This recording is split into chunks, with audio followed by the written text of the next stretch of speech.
बड़ा निमन से और अदायगी के साथ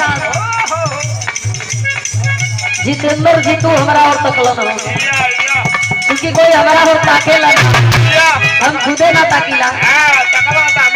एक बार हम जितेंद्र जी तू के कह चाहत बानी, 1 मिनट खातिर मान लिहल जा कि जितेंद्र जी तू स्त्रीलिंग हो या हम पुरुष लिंग है, चूंकि संभव न, लेकिन 1 मिनट खातिर मान लिहल जा।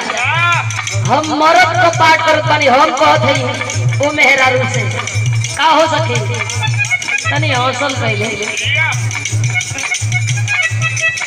कहो है का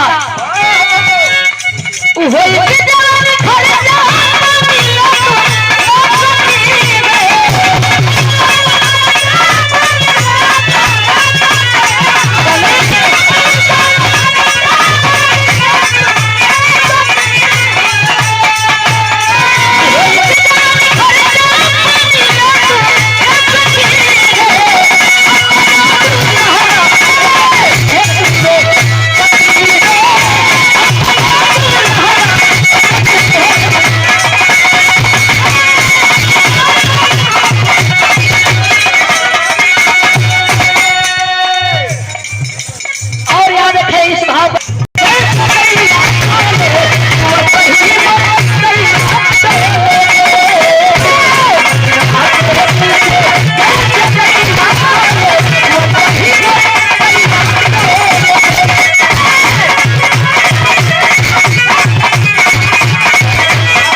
बतावत है कि तुम्हार बड़ाई एक ढंग से कैली है, हमार बड़ाई तू करते नहीं था। मर्दा कहे देख भाई हम पढ़ो लिखल कम है।